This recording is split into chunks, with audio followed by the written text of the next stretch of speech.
10 years ago, his wife walked out with an old brown suitcase and never looked back.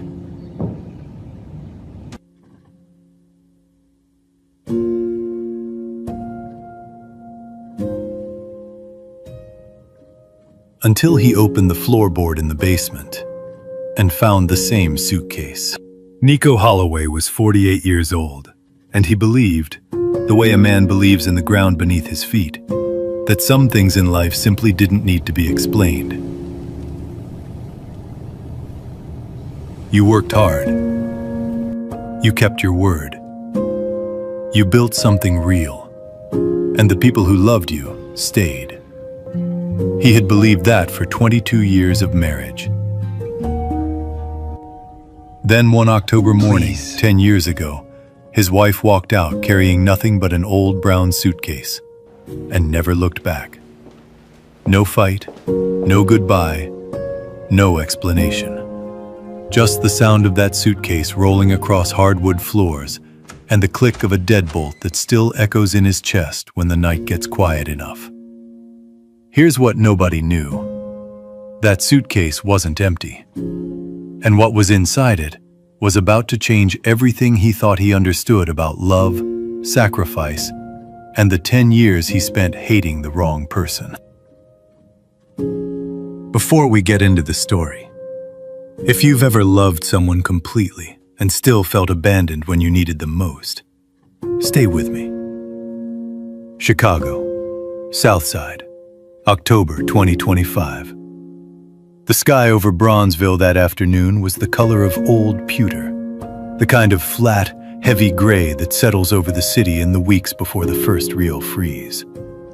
The leaves on the oak trees lining Cottage Grove had already gone the deep amber and rust of late autumn, and a few of them skipped across the sidewalk in the cold wind like they had somewhere important to be. Nico Holloway stood at the front of a 2-story wooden house on a quiet block he had known his entire life.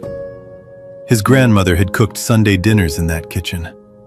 His grandfather had fixed the porch railing 3 times and left it slightly crooked all 3 times, which somehow made it feel more honest than if he'd gotten it right. The paint on the window frames was peeling now. The porch swing still hung at the same tired angle it had occupied since roughly the Eisenhower administration, and still creaked the exact same note when the wind pushed it. Nico had come to clear the house before the sale closed. His hand closed around the old key so tightly that the rusted teeth left their shape in his palm. 10 years ago, on this very day, Serena Holloway walked out of this door. He'd played it back 1,000 times in his mind. The way she moved quietly through the bedroom that morning. The way she folded a blouse with the same careful attention she gave everything. As if ordinary things deserved to be treated with dignity. He remembered standing in the hallway, watching her, confused, asking what she was doing. She didn't answer right away.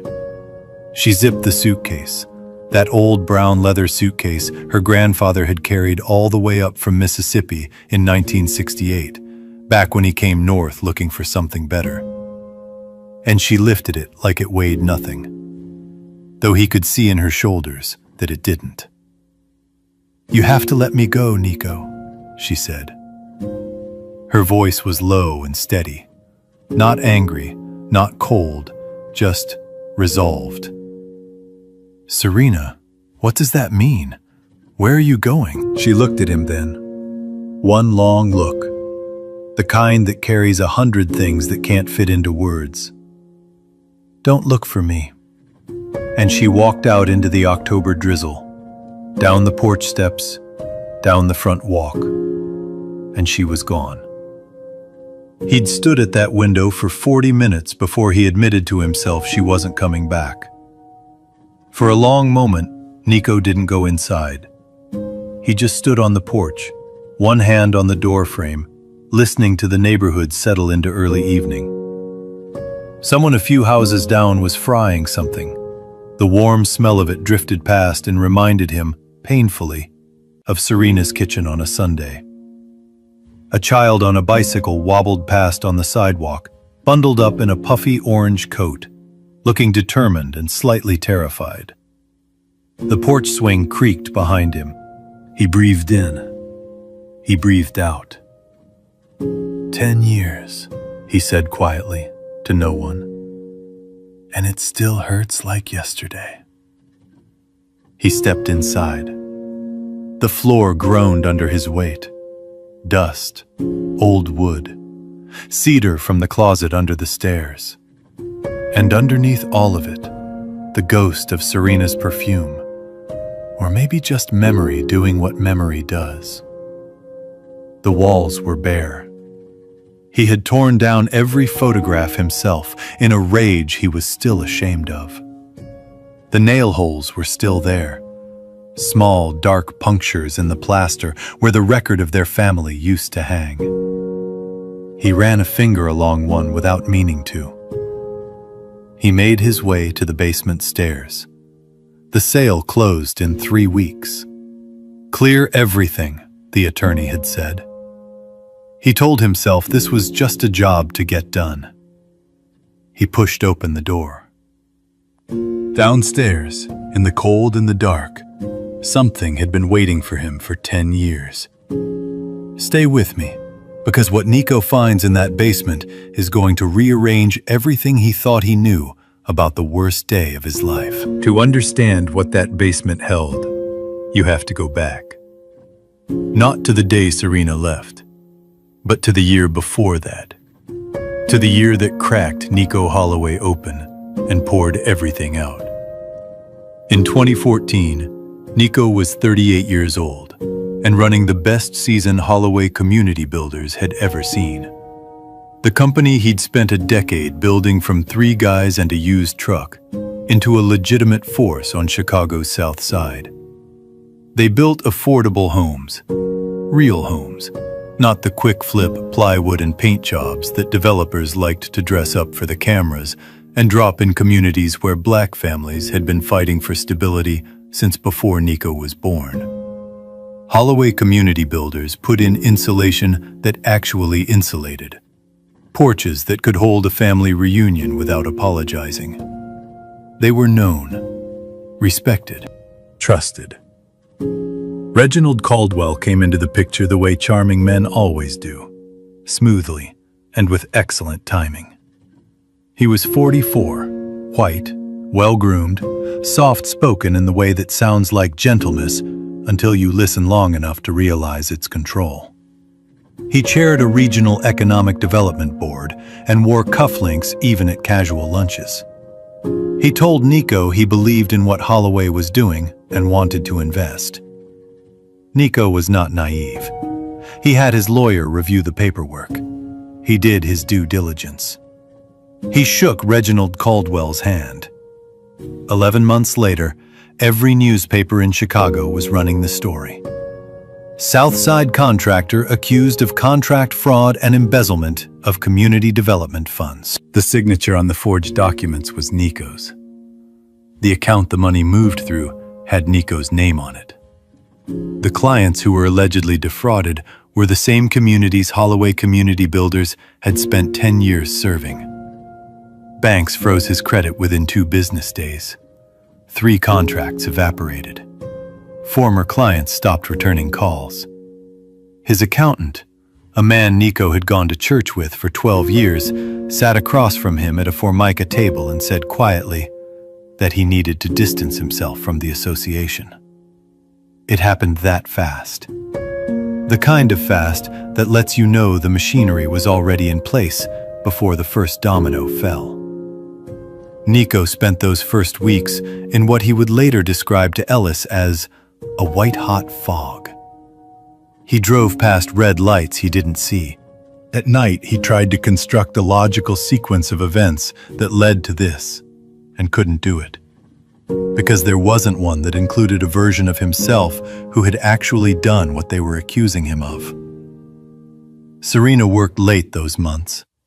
She came home with files under her arm and the quiet of someone whose mind was somewhere else. He was too consumed with his own crisis to ask where. Then she was gone. And in the absence of the truth, which Nico did not have, His mind built its own version of the story. He had been working himself half to death, he told himself. He had been drowning. And Serena, who was supposed to be his partner, his person, had looked at the water rising around him and decided she didn't want to go down with the ship.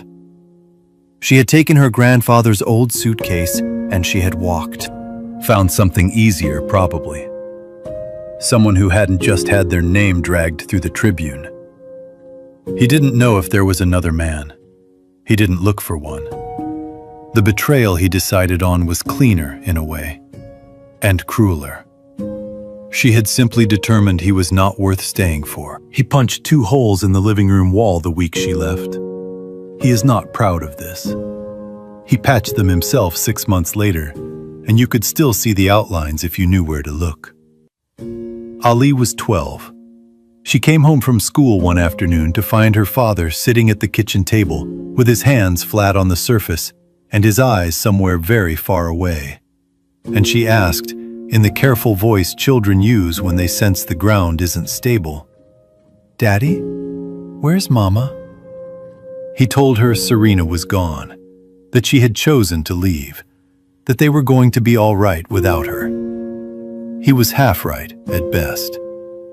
Ali was bullied at her middle school. Not violently, but with the precise, surgical cruelty that 12-year-olds can manufacture when they've got a story to work with. The girl whose mother abandoned her, whose father was in the news. She came home more quiet every month. Nico told her to hold her head up, that black girls had to be strong, that the world would not soften itself for her, and she'd better not expect it to. He thought he was preparing her. He was actually teaching her to grieve alone. Ellis Holloway, Nico's older brother, 52 now and still running the barbershop on East 75th that their uncle had opened in 1979, watched all of this from close enough to worry about. Ellis was not a man who talked around things. He had a way of saying true things in the middle of a haircut that somehow made them easier to hear, the same way that church mothers could say something devastating and follow it immediately with passing the collard greens. About 8 months after Serena left, while Nico sat in the barber's chair staring at nothing, Ellis set down his clippers and said calmly, "Don't rush to judge your sister-in-law, Nico. Black families move in ways you don't always see. You don't know the full story yet." Nico looked at his brother's reflection in the mirror. She left. What else is there to know? Ellis picked the clippers back up. Didn't push. He was patient, Ellis. He had always been the patient one. Nico would not understand, until 10 years later, what kind of patience that actually required. The strange thing, the thing that Nico could not fully explain away, no matter how tightly he held on to his anger, was the money. He was close to losing the house in the spring of 2016. He'd done the math 3 different times, each time landing in the same place. He had an appointment with a bankruptcy attorney on a Tuesday morning. Monday evening, an anonymous deposit appeared in his business account. $14,000. No note, no sender information. Just a transfer through a community financial cooperative he'd never dealt with, from an account that, when he eventually had it traced, turned out to be a shell managed by a church organization in Milwaukee. He thought it was a mistake. He called the cooperative. They said it was intentional. Donor anonymous. Tagged for Holloway Community Builders. It happened again in 2018. Again in 2020. 5 times over the course of 9 years. Always when he was at the precise edge of a cliff he couldn't climb back from. Always just enough. Never flashy. Never explained. He told himself it was community support. The South Side looking after its own. He thanked God for it, sincerely, at the Baptist church on Sunday mornings, sitting in the 4th pew from the front, where his family had sat for 3 generations. He never once let himself consider who it might be coming from. He was not ready for that truth yet. Now, standing at the top of the basement stairs in the old Bronzeville house, 10 years older and 1,000 pounds heavier, with things he thought he'd already processed, Nico pulled the cord on the single overhead bulb and started down. The basement was cold, in the way old Chicago basements get in October. The kind of cold that comes up through the concrete, through your shoes, and settles in your knees. He worked methodically, the way he always worked. Old paint cans along the west wall. A box of Christmas ornaments he didn't recognize and couldn't throw away. A folded tarp. A stack of his grandfather's woodworking magazines from 1971.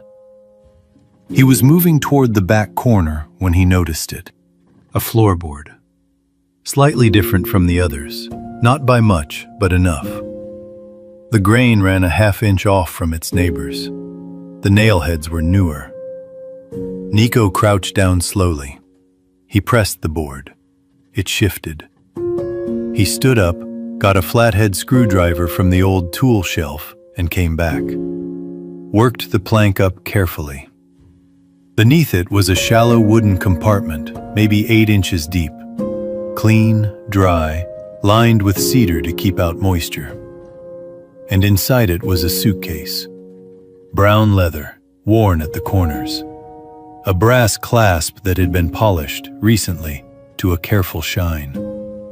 His grandmother's. No, her grandfather's. The same suitcase. The one Serena had carried out the door 10 years ago in the October rain. Or one exactly like it. Nico's hands were not steady when he lifted it out. What's inside that suitcase is going to break Nico Holloway in the best and worst possible way.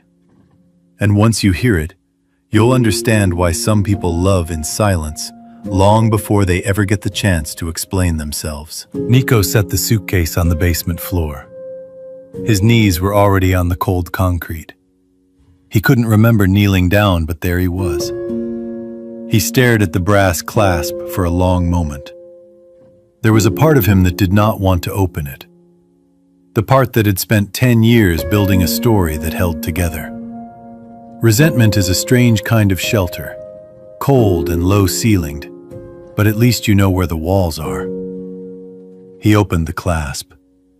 No clothes, no jewelry, no personal effects of any kind. Papers. Hundreds of pages of documents organized into labeled manila folders, still crisp despite 10 years in a cedar box. USB drives, 3 of them, each one labeled in Serena's neat, small handwriting. A stack of photographs, surveillance quality, printed on glossy paper, date-stamped.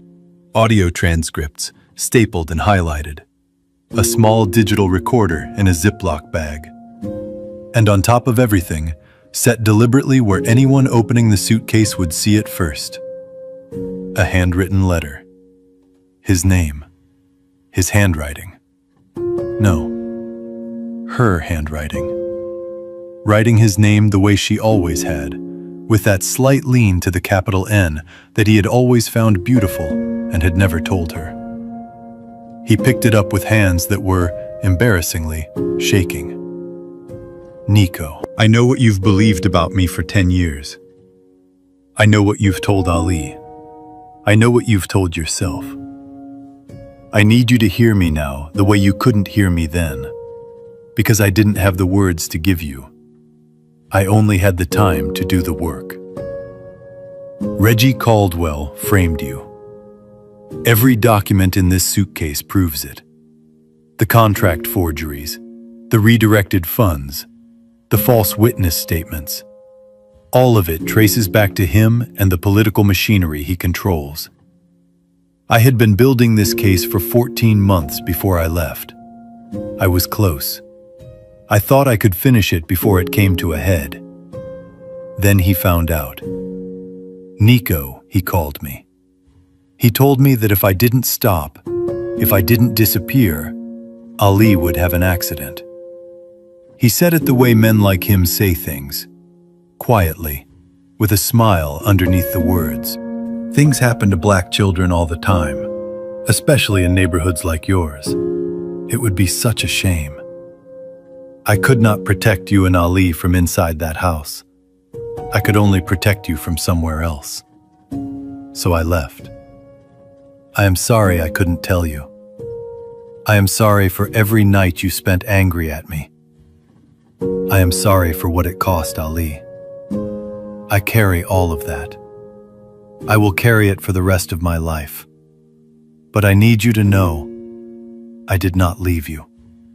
I never left you. I love you. I have loved you every single day of these 10 years. Everything in this suitcase will save you. Look at the documents first, then the USB drives. Then, when you're ready, watch the third one. I will always love you, Nico. Serena.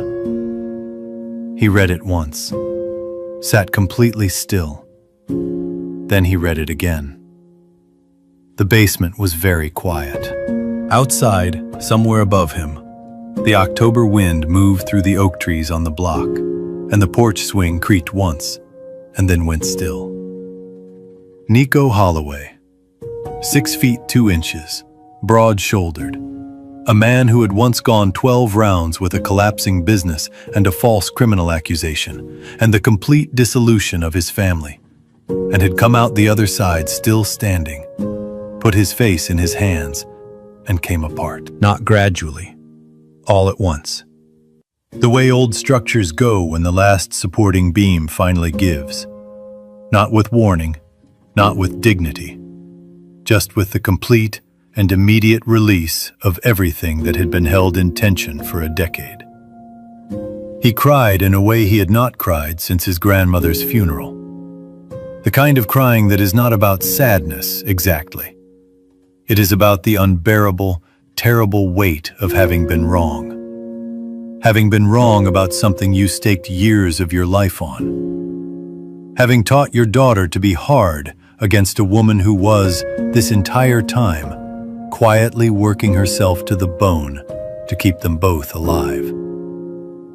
He sat on the cold concrete for a long time. Then he reached for the third USB drive. He didn't have a laptop. He had his phone. He dug in his bag for his adapter, connected the drive with fingers that still weren't quite steady, and opened the only file on it. A video, 22 seconds long, shaky, shot covertly, the way you shoot when you need the record but cannot afford to be seen recording. The angle was the inside of what looked like a parked car, and in the frame, slightly through a windshield, was a restaurant table on an outdoor patio. 2 men. One of them was Reginald Caldwell, younger, 10 years younger, but unmistakably him. The hair, the cufflinks, the soft-spoken manner that carried all the way through even without sound. Sitting across from a man Nico didn't recognize. Serena had narrated over it. Her voice was low, a little strained. This is recorded August 14th, 2014. Location, the Lantern Grill, Dearborn Street. Subject, Caldwell, Reginald. Note, this conversation occurred 2 weeks before Nico received notice of the fraud accusations. Then audio, Caldwell's voice, and hearing it 10 years later, in a cold basement, still carrying that particular lull of practiced reasonableness. She keeps digging. It's becoming a liability. You understand what I'm saying. The man across from him said something too low to capture. What I'm saying, Caldwell continued, pleasantly, the way you might say you need to adjust a budget line, is that if she doesn't stay quiet and disappear, things happen. To families, to children, black kids especially. Nobody asks too many questions. It would be such a shame. Nico stopped the video. He set the phone down on the lid of the suitcase.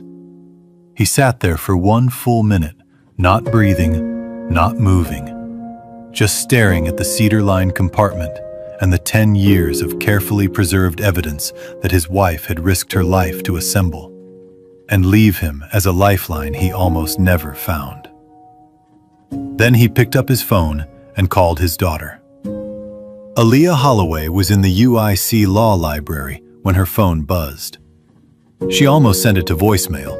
Contracts final in 3 weeks, averaging 5 hours of sleep. But something in her, that quiet antenna children of disrupted homes spend their whole childhoods calibrating, told her to pick up. "Dad?" "Ali." His voice was different. Not broken, but cracked open. "Baby, I need you to hear something." She was already gathering her things, stepping away from the table with her phone pressed hard against her ear. "I'm here, Dad. Talk to me." He read her the letter. She listened without speaking. She was standing in a hallway outside the library, one hand pressed flat against the wall. And by the third paragraph, she was crying without sound. The particular kind of crying you do when you don't want anyone passing by to see. Which meant she was hunching slightly into herself, shoulder to the wall, eyes shut. When he finished, there was a long silence that was not uncomfortable. It was full. "She didn't leave us," Ali said, finally. "No." His voice broke cleanly on the word. "She didn't." "She was... Dad, she was protecting us. This whole time." "I know. All those years She stopped. "The things I said about her. The things I thought about her." "I know, baby. I put those things in you. That's on me." They both cried on the phone together, a father and his daughter, separated by 30 miles of city and a decade of wrong understanding. And it was one of the most honest conversations they had ever had. When Nico eventually played the video, holding the phone to Ollie's ear so she could hear Caldwell's voice on that patio, he heard his daughter go completely still on the other end of the line. And then, in a voice that had the controlled, measured precision of someone who is going to be an exceptional attorney, "Save that. Don't touch it. Don't send it to anyone. I'm coming."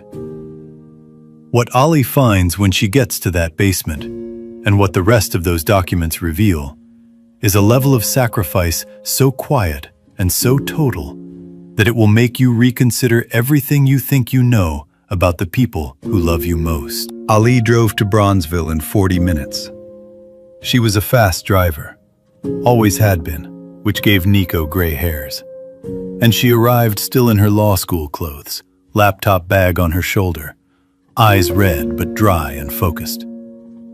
She found her father in the basement, sitting cross-legged on the floor, next to the suitcase with the documents laid out around him in careful rows, like he was trying to read a map of a country he hadn't known existed. She sat down next to him on the cold concrete, without a word. They began going through the files together. It took 3 hours. What they found inside those folders was not just a record of Reginald Caldwell's fraud. It was something more layered than that, and more devastating. Serena had documented everything. The shell companies Caldwell used to redirect community development funds. The 3 city officials who had accepted payments to look the other way when complaints were filed. The process by which Nico's signature had been replicated. Caldwell had retained a professional document forger, and Serena had his name, his rate, and a photograph of the two of them meeting at a hotel bar on Michigan Avenue. She had audio recordings of phone calls. She had financial records subpoenaed through the community legal organization before she resigned. She had written in a separate notebook labeled only "For Nico," a precise chronological account of her 14-month investigation. Dates, sources, methods, findings, in the kind of organized, methodical detail that made Ali, who was 3 weeks from finishing law school, murmur quietly, "She was brilliant. She was absolutely brilliant." But none of that was the part that broke Nico. The part that broke him came in the second notebook. This one was personal. No dates on the cover, just Serena's handwriting on the first page. Milwaukee. What I did. What I chose. She had relocated 4 days after leaving Chicago. She had a contact in Milwaukee, a woman from the community organization who helped her establish a new identity, find a room to rent, and understand which questions to stop asking out loud. She cleaned office buildings at night, a 5-building commercial route, starting at 10 p.m. and finishing around 4 a.m. During the day, she slept 4 hours, then worked as a freelance paralegal under her new name, taking cases for a small immigration law firm that paid modestly and asked few questions about her background. She sold her wedding ring in November 2015, her engagement ring in March 2016. The pearl earrings Nico had given her for their 12th anniversary. She had written, "I held them in my hand for a long time before I went into the shop. I wasn't sad about selling them. I was sad about why I had to." But Nico was about to lose the house. The rings are things. Nico and Ali are not things. Nico had to set the notebook down for a moment. There were records of every anonymous transfer, each one documented precisely: the amount, the date, the routing through the Milwaukee church cooperative that passed the funds along. She had kept it all. 14 transfers over 9 years, totaling slightly more than $90,000. Cleaning office buildings. 4 in the morning, alone, in a Wisconsin winter. Ali made a sound beside him that was not quite a word. There was one more section in the notebook, the hardest one. Serena had written it under the heading, Ali, what I couldn't fix. She had known that Nico would tell Ali she was gone. She had known, with the precision of a woman who loved her daughter completely and understood her husband's pain well enough to predict its edges, that he would tell Ali in the worst possible way. Not with cruelty, but with the particular damage of a wounded person trying to protect themselves by building walls where there should be windows. So she had done something that Nico had no knowledge of whatsoever. Ali had known, on some level, that something was different on Sunday nights. Every Sunday night, between the ages of 12 and 18, a voicemail appeared on her phone. Not a call, a voicemail, already recorded, always appearing sometime between 9 p.m. and midnight. The caller ID always read, unknown. She had not told her father about them. She was not sure in the early years why she kept them. Later, she understood that she kept them the way you keep anything that is one of the only things holding a part of you together. The voicemails were her mother's voice, not explaining, not telling the story Serena couldn't yet tell, just present, asking about school, mentioning a book she thought Ali might like, saying once, in the quiet voice of a woman who is choosing her words very carefully, "I know things don't make sense right now. They will. And when they do, I need you to know that not one single day has passed where I have not loved you with my whole heart. Not one day, baby girl. Not one." There were 6 years of those voicemails. 312 of them. Serena had recorded them herself, mimicking her own warmth, keeping them as ordinary and maternal as she could.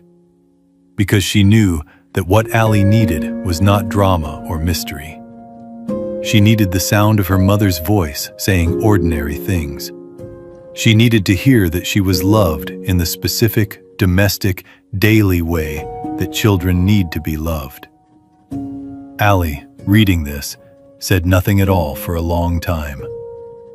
She was sitting with the notebook in both hands, very still, the way she got when she was thinking something through that was going to change how she understood something important. Then she looked at her father. "I kept them," she said. "I still have them. Every single one. I never deleted them." Nico looked at his daughter. "She was there," Ollie said, and her voice was very quiet. "She was there the whole time, and I didn't know it."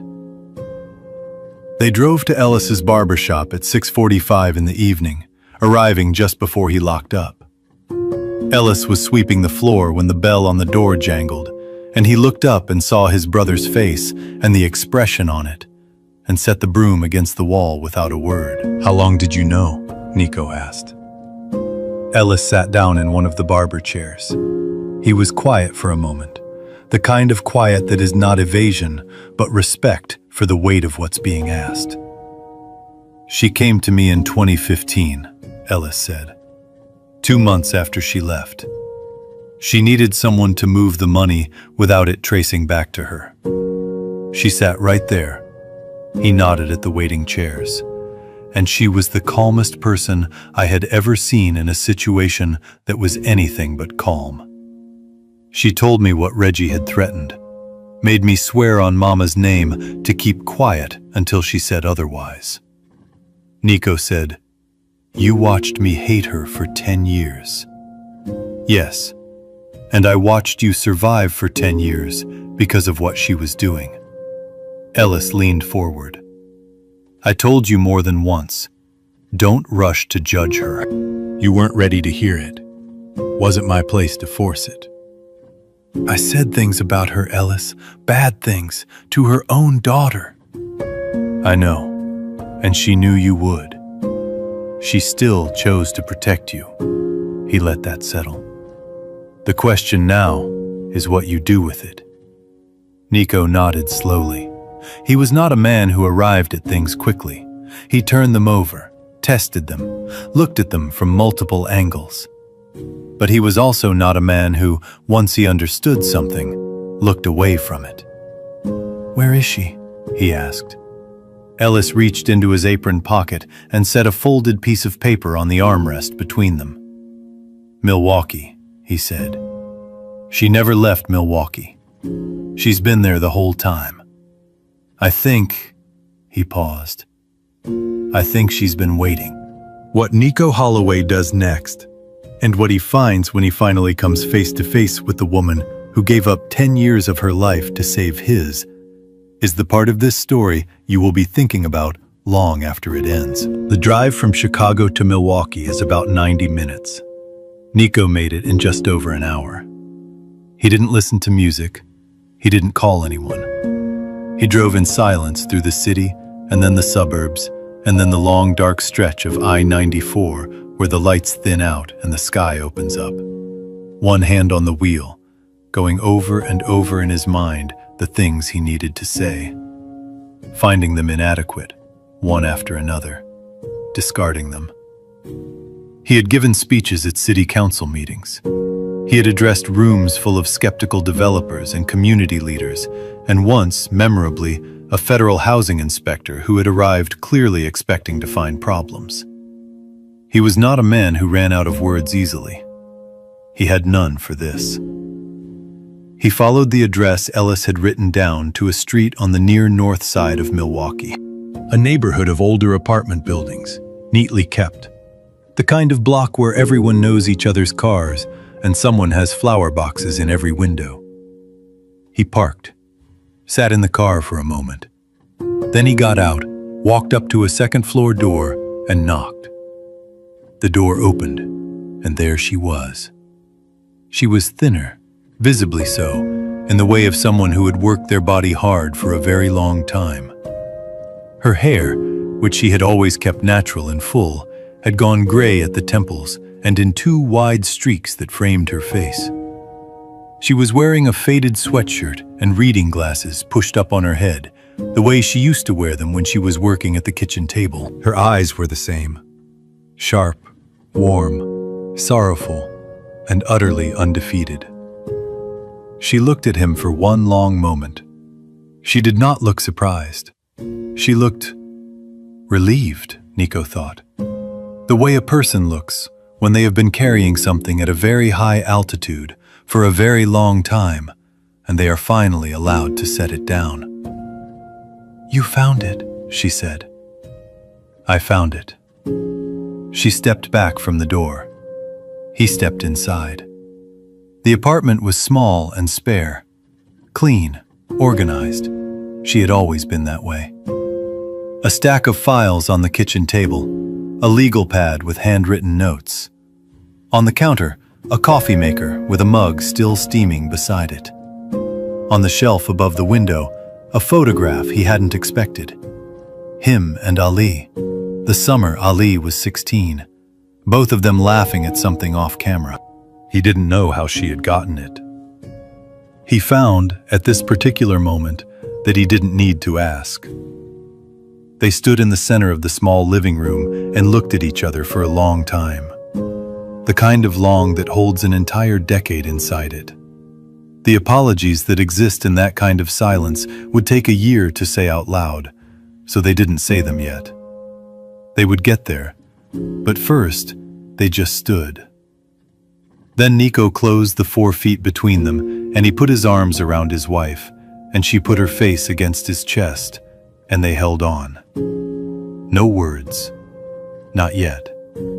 Just the two of them, and 10 years, and a cold October night, and the particular grace of being able to tell someone, with your arms and not your mouth, that you are sorry, and you were wrong, and you never stopped, and you are here. Ali arrived 2 hours later. She had driven herself, and she had not told anyone she was coming. And when Serena opened the door and saw her daughter standing in the hallway, 22 years old, tall, her mother's eyes in her father's face, she pressed a hand over her mouth. Ali said, "I kept the voicemails." Serena nodded. She couldn't speak. All 312 of them. Serena made a sound that was not quite crying and not quite laughing. Ali stepped through the doorway, and mother and daughter held each other in the narrow hallway of a Milwaukee apartment, while Nico stood in the kitchen, pretending to look at something else, and not managing it particularly well. They talked until 3 in the morning. All 3 of them around the small kitchen table, the way the Holloway family used to talk. Back when Allie was still small, and the house on Bronzeville was full. And the worst thing on any given Tuesday was whether anyone remembered to pick up cornbread on the way home. They talked about the last 10 years, carefully, in the way you handle something that is precious and also cracked. They talked about what came next, because something very much needed to come next.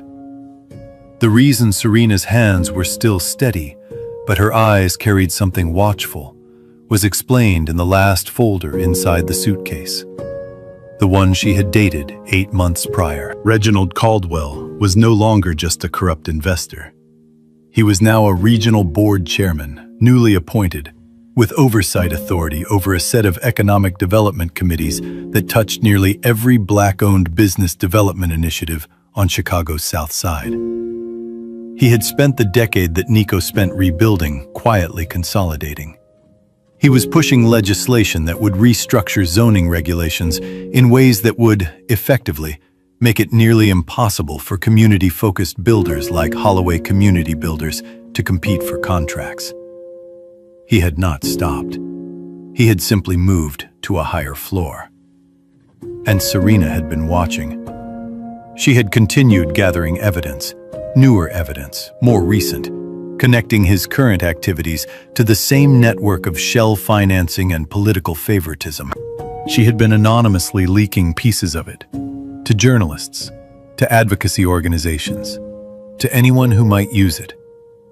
She was careful. She was strategic. But 3 months ago, the anonymous messages had started. They came to her burner phone. No source, no signature. Just short, direct, and unmistakable in their intent. Stop, or we finish what we started in 2014. Then, 2 weeks after that, your daughter is very busy at UIC. Law school suits her. Serena had not panicked. She did not panic easily, but she had made a decision. She had left the QR code in the suitcase, pointed him here, and waited. She was not going to fight this next round alone. "How much new evidence do you have?" Ali asked. She had the legal pad in front of her, and she was already writing. "Enough," Serena said. "I've been building it for 8 months." Ali looked at her father. Nico looked at his wife. Something passed between all three of them. Not a word, not a gesture. Just the quiet, aligned click of a family that has found each other again and remembered what they are capable of when they stand together. "Then we finish it," Nico said. When the Holloway family walks into that public board meeting together, with 10 years of evidence, a law student, and nothing left to lose, what happens next is the quiet justice this story has been building toward from the very first page. The Community Economic Development Board meeting on the second Thursday of January 2026 was supposed to be routine. Quarterly review of zoning proposals, standard agenda. A room half filled with developers, city liaisons, and a handful of community advocates who showed up to every meeting because they understood that the rooms that look like nothing is happening are often the rooms where everything is decided. Reginald Caldwell sat at the chairman's table in a dark suit, his cufflinks catching the fluorescent light, working through his agenda with the pleasant efficiency of a man who had never believed that the past could catch up to someone as careful as he had been. He was on item 7 when Nico Holloway walked through the back doors. Ali came in right behind him, laptop bag on her shoulder, a USB drive already in her hand. Serena was last. She wore a simple gray blazer and her hair loose around her shoulders. The first time in 10 years she had walked into a room without thinking about who might recognize her. Caldwell looked up when they entered. He did not visibly react. He was very good at not visibly reacting. But the hand on his water glass went still. Nico walked to the public comment microphone at the front of the room and said quietly to the chair, "I'd like to request 3 minutes under public comment, please." The chair, who did not know what was coming, nodded. Nico placed a 2-page summary document on the podium. He looked up at the room, at Caldwell, at the community members and advocates and city liaisons who were now paying attention because something in his stillness commanded it. "My name is Nico Holloway." He locked eyes with Reginald Caldwell across the room. 11 years ago, this man falsely accused me of fraud. He destroyed my business, drained my savings, and stole a decade of my family's life. His voice cut through the silence like a blade. "Tonight, I bring the truth." He slammed the USB drive onto the podium. Forensic records, recorded statements, verified evidence, all proving Reginald Caldwell orchestrated the fraud, rebuilt his corrupt network, and is now using this board to push laws that enrich himself while crushing Black-owned communities. He leaned forward, voice thundering. "I am not here to debate. I am not here to be polite. I am here so this community can finally hear the truth, in the very room where it was stolen from them." The entire room fell into a suffocating, deathly silence. No one dared to breathe. Caldwell said nothing. His face had gone very still. That particular stillness that is not calm, but the management of panic. He looked, for the first time in 11 years, like a man who understood that the walls of the structure he had built were not going to hold. The investigation that followed took 3 months. Caldwell resigned from the board within 10 days, citing health considerations, in the kind of statement that fools no one and is not meant to. By March, the Attorney General's office had opened a formal inquiry. By spring, 2 of his associates had provided testimony in exchange for reduced exposure. The forensic trail Serena had assembled over 9 years was, as Allie told her supervising professor at UIC, who had quietly agreed to serve as consulting counsel, the most comprehensively documented piece of white-collar fraud preparation I have ever seen built outside of a federal agency. Holloway Community Builders filed a civil suit. The outcome was still pending. These things move slowly, and Nico was patient enough to wait. But the settlement discussions, his attorney reported, were going in the right direction. On a Saturday in late March, the Southside Baptist Church held a small ceremony. Not a wedding, not exactly. A renewal, which is a different thing. A wedding is a beginning. A renewal is an acknowledgement. We have been through what we have been through. We are still here. We choose this, again, with full knowledge of what it costs. The church smelled of coffee and old wood and someone's sweet potato pie that had been brought for the reception and was making the entire vestibule impossible to concentrate in. The morning light came through the south-facing windows in long, warm rectangles that fell across the pews the way light does in old black churches. Like it, too, belongs there and always has. Aaliyah Holloway stood beside her mother in a deep burgundy dress, serving as maid of honor and, quietly, as the best version of herself. The woman she had grown into, partly because of a mother who had loved her through 6 years of Sunday night voicemails, and partly because of a father who had survived something that would have finished lesser men, and partly because of the specific, irreplaceable toughness of having been through fire and come out knowing what you are. Nico spoke to the gathered community briefly before the ceremony proper. "For 10 years, he said, I believed I was abandoned. I want to stand in front of the people who held me up during those years and tell you the truth. I was not abandoned. I was being loved in the strongest way I have ever witnessed, by a woman who gave up everything she had to protect me and my daughter, and asked for nothing in return. Not recognition, not gratitude, not even to be understood." He looked at Serena. "Black women have been carrying the weight of this family and this community for a long time, and they have done it quietly, and they have done it with everything they had. I did not see it when I needed to. I see it now." That evening, back in the Bronzeville house, which the sale had been quietly canceled on because some things are not meant to be given away, Serena set the worn brown suitcase on the shelf in the living room. Not in a closet, not in the basement. On the shelf in the main room, like a family treasure. Because that is what it was. Nico stood beside her and looked at it for a moment. "You said there was one last secret inside." She smiled. Not the controlled smile she had worn through 10 years of self-imposed exile. The real one.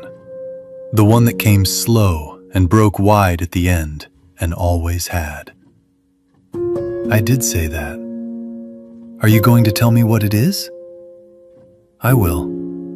She leaned into his shoulder. "But you have to promise me something first." "What?" "Promise me you'll listen all the way through before you decide what to do about it." He looked at her. There was, he noticed, a particular quality in her eyes when she said it. Not worry exactly. Something more like anticipation. Like a woman who has been holding a story for a very long time and is ready, finally, for the next chapter to begin. Outside, the porch swing moved in the March wind. The oak trees on the block were starting, barely, to bud. His phone sat on the side table. At some point in the last hour, a new message had arrived. No contact attached, no source. Just 7 words. "It's not over yet. Tell her I know." Nico looked at the message, looked at Serena, She had not seen it yet. He closed his hand around the phone. He would tell her. Tonight, probably, once the guests had gone and Ali had driven back to her apartment and the house settled into its old, familiar quiet. He would tell her, and they would figure out together what came next. Because that was what they did now. That was what they had agreed to, again, in front of everyone who mattered. What he knew, what he was sure of, in the way he was now sure of very few things, was that whatever came next, he was not facing it in the wrong direction anymore. Not building walls where he should be building windows. Not defending himself against the people who loved him. Some lessons take 10 years to learn. That doesn't make them less true. This story teaches us something small and specific and true. Nico spent 10 years certain he understood what happened.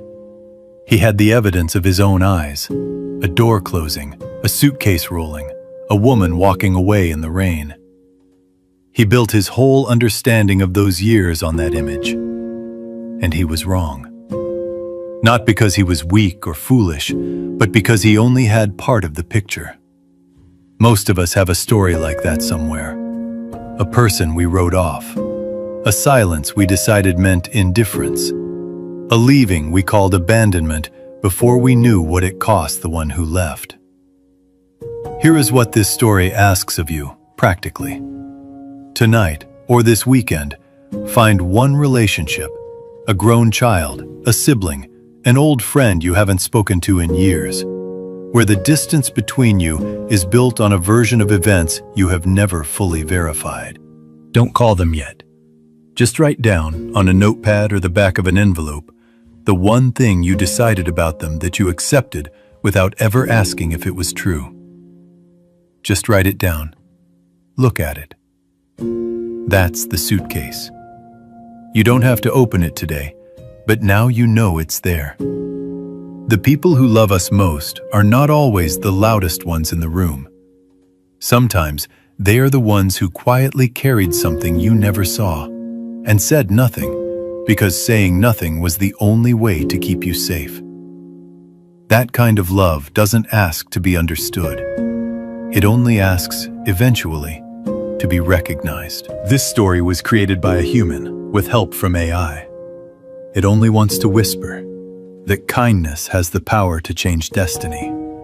And even when everything seems to fall apart, life always has a miraculous way to restore balance. Production team, story and screenplay by Quinn Fung. Character development and visual conceptualization by Chris Nguyen.